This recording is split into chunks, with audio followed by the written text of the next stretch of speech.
My name is Randy Seepersaud, and today I'm joined with a very special legislature, United States Congressman Darren Soto. Representative Soto represents Florida's 9th Congressional District in Washington, D.C. It encompasses areas of Osceola County and parts of Orange County. Representative Soto, I want to thank you for being here today. We truly appreciate it. Today we're going to be highlighting some questions that impact our country and state very much. The first issue I would like to talk to you about is the political polarization that we have in this country. I am a strong believer in bipartisan politics. I think that if our country was united around the force of bipartisan politics, a lot more would get done.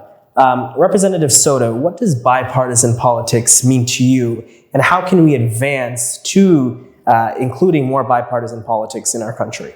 Well, it's about finding common ground with other members of Congress and getting things done. The interesting thing about the Congress is you see at the same time bipartisanship as well as partisanship. So every day the House, when we're in session, passes a dozen, 24 bills. They may be very important things to tweak this military issue or fix this thing with first responders or help out with this thing with growth management. But at the same time, about 10-15% of the issues are hyper-partisan in things like healthcare or immigration or taxes or tariffs or some of these other things. And so what happens a lot of times is there's a lot of bipartisan work that goes on, but we, as the American people, tend to click on and be more driven to reading about some of the more partisan things that go on. It's exacerbated by social media, by the news cycle. So there is a lot of bipartisanship that happens. It's just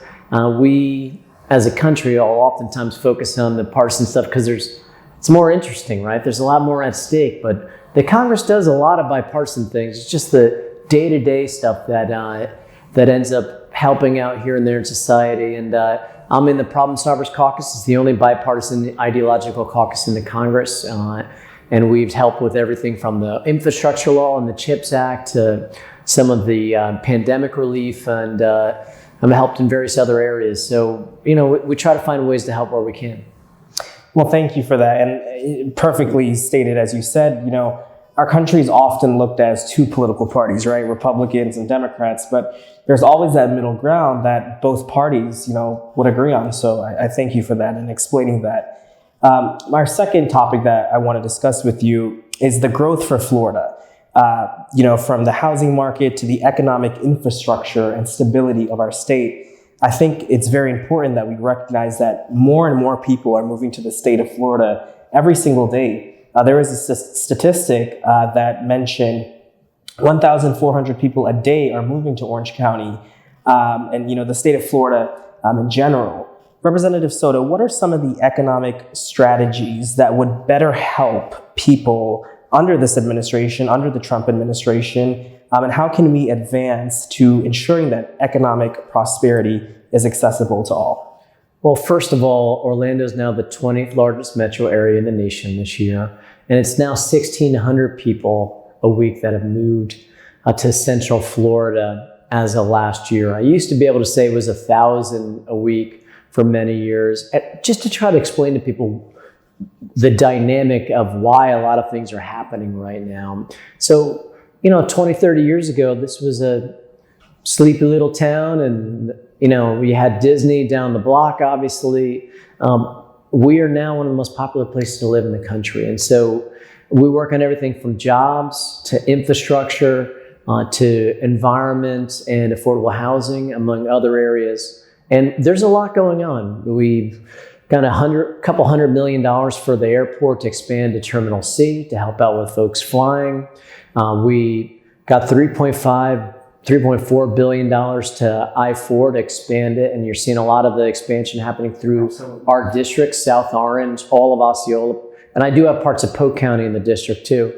And now one of the next big things I'm working on is the Sunrail Brightline expansion.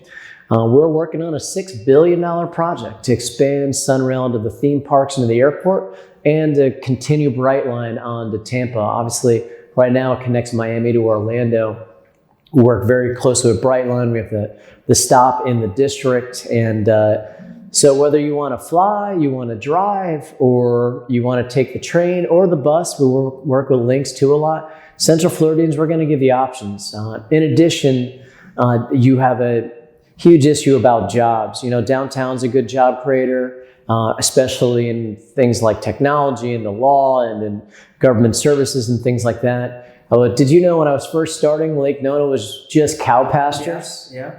We voted, I got to vote for the UCF Medical School. I got to help recruit into Moores.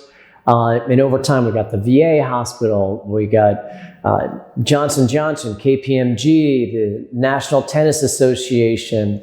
We have the UF Pharmacy School. It's become a juggernaut, but it wasn't a simple journey. We had time when one of the biggest projects in the early stages of Lake Nona went belly up. That was Sanford Burnham, which did cancer research. Now UCF has that facility. And now we're trying to replicate that medical city in Kissimmee and St. Cloud with Neo City, which does microchips. And we got a bunch of federal money. We have a microchip manufacturing center there. We have another one that's going to be built soon, and a cancer robotics center. We also have the Orlando City Lions are building a whole sportsplex there. So you have to have jobs for people as all these folks are moving in. And then with environment, we're working on a bunch of issues related to everything from our water supply for Orange and Osceola County, with a big reservoir in Osceola to make sure that both Orange and Osceola don't run out of water. We're working on Shingle Creek here in Orange County. That's the headwaters of the Everglades, to make sure we're protecting that. The Kissimmee River, Kissimmee Chain of Lakes. And then affordable housing. First, it's about supply and demand. So there's a lot of incentive to build a bunch of new apartments and more dense housing in Orange and Osceola County, because a lot of the housing challenges you get out through supply. But for folks, especially seniors and folks with disabilities, disabled vets, single parents that are struggling, we're working on a myriad of different affordable housing projects in Orange and Osceola County with everybody you can imagine, from Habitat for Humanity and Salvation Army to Osceola Council on Aging and the Hope Center. So there's a lot that comes into it, but it's a good thing for Central Florida for the growth, because that means more jobs. It also means more small businesses over time, because if you're not growing, you're dying. So it may be a challenge, but we have a lot going on to help protect our quality of life locally. Yeah, and I agree with Congressman Soto. Central Florida is just growing exponentially. And a lot of questions that I get from people is we need more public transportation. So highlighting Brightline, Sunrail, how we connect that from the airport to Disney. It just, we have so many great things coming in the future for Central Florida. When we connect to the airport into the theme parks, we'll also be able to do weekend service, which I know a lot of people want. And I didn't mention that before, and I knew that would be popular. Please continue. Yeah, so please, Sunrail does need to be continued on weekends. Now, I have a lot of questions from people asking, is there any possibility that we can kind of have, I like to say, a northeast subway railway system in Central Florida, meaning like suburbs like Apopka, Winter Garden, Ocoee, can they be connected to sort of the mainline Sunrail service, or what are your thoughts on that? So one, we can't do an underground rail because the water table's too high. Mm-hmm. So you won't see any subways in Florida. They would have to be boatways or submarine ways. So we won't see that, but we mostly right now, let's step back a moment. So Central Florida mostly was developed after the automobile. So most civil designs for all these different communities assumed you'd get your car to go almost anywhere. And that's a challenge for a lot of constituents. There's only a few communities that were built before the automobile, like a downtown Orlando or downtown Kissimmee or St. Cloud or Belle Isle or Edgewood that are in our district. And a place like Celebration tries to do that, Winter Park. But most people live in these vast suburbs. And so we got the Sunrail a few years ago, and that's right now just a commuter rail. North-south, Volusia, Seminole, Orange, Osceola County. We have a bunch of stops through the district, mostly for a lot of folks working in downtown Orlando and commuting to different parts. Most of the expansion, they're all either existing right away that we have, like for instance, connecting Sunrail to the airport and theme parks. We'll use the right of way on Taft Vineland. So we'll go through the Taft area, all the way down Taft Vineland, connect to a Universal SeaWorld stop, and then a Disney stop, and then Brightline will share that rail with it. And from there, a lot of the expansions, the first ones will be where we already have existing rail and existing right-of-way. And so you do have some areas that connect. I know there was the hope to have an Orange Blossom express rail. You need local officials in that area to start really pushing for it, because this stuff is expensive. So one of the things we've seen is, one of the reasons you don't see a lot up in the northwestern part of Orange is there's not a real drumbeat by the elected officials up there to do that yet.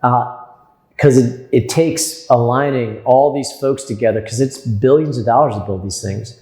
After the expansion to the theme park and the airport, the next thing might be a Polk extension, which I've been working on for a while, where it would continue from Poinciana on through down to places like Haines City, Davenport, Winter Haven, Lake Alfred area, and then Auburndale, because there's already a rail there. But where it starts is city commissioners, county commissioners, state legislators pushing to get that included. And of course, there's other plans to potentially connect the 528 or the 408 through rail eventually too. But all these things happen over time. And the only other mass transit you see is it's at Disney. You have the monorail and the gondolas, which you notice they're both above ground, right? So maybe there might be a possibility for others, but all the rail plans right now, they're all rail connected through the Sunrail, commuter rail, and eventually when we connect to the airport, we'll have enough operating dollars to do weekend service. And I think that'll be really popular too. But we have 30,000 people work at the airport, hundreds of thousands of people that work at the theme parks. So this is going to help a lot of workers get to their employers, and also tourists, and then it'll mean less cars on I-4, because we're going to build the heck out of I-4, and it's not going to be enough. So we're going to do everything we can.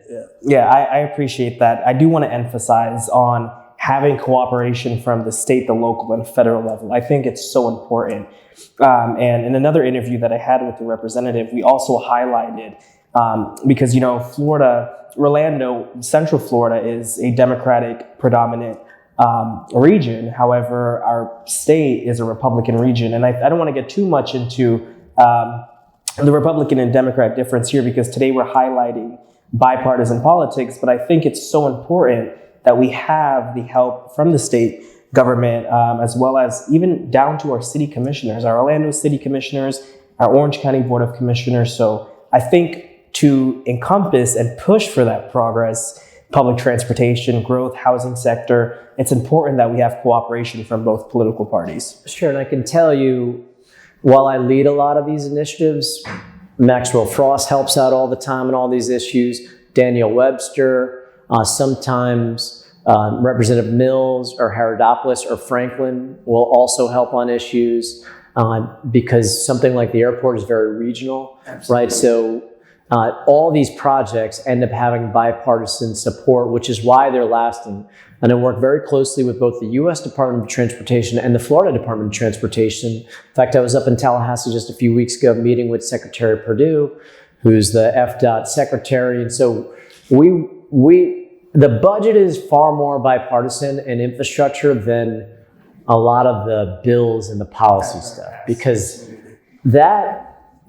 sometimes you're either for or against it. Sometimes you can find common ground, but on a lot of these regional budget projects, they tend to be bipartisan, but someone has to be proactive. And that's one of my main roles around here is I bring billions of dollars back to Central Florida. That's my main job here. And we've been doing it for a long time. And these are just a few of the projects we're working on. We got to make an announcement last week, $33 million to finish off Terminal C, that we got to announce for the pedestrian bridge, for the 4 new gates that expand to 8 gates, that all those things. We just got in some big money just last week on that to make your air travel easier. And a few weeks ago, I came from MCO, and I did see the construction actually in the security terminal for the walkways, because a lot of residents in Central Florida complain about the walk to the gate and all of that. So thank you, Congressman Soto. The moving walkway, that'll be the airport's responsibility. The pedestrian walkway to connect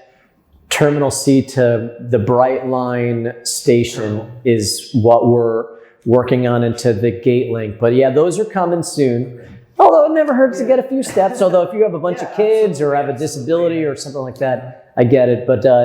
But look, we want to, I hear from Central Floridians all the time about one of the best things about our region is living 30, 40 minutes from an airport that you could fly anywhere in the world. We have a very diverse area. A lot of people have families from different countries. They're from different countries originally, or they're first or second generation. And so Central Floridians love to travel, and we want to make sure that they have every ability to do that. Absolutely. I agree with that statement 100%.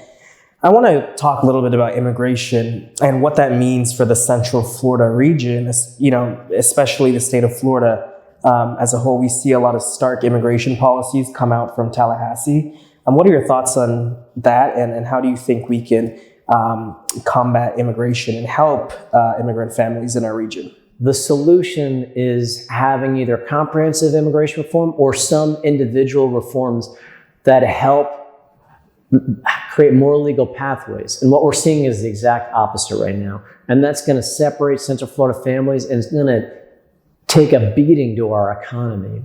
Consider that a third of all construction industry, service industry, tourism, and agriculture workers are immigrants, right?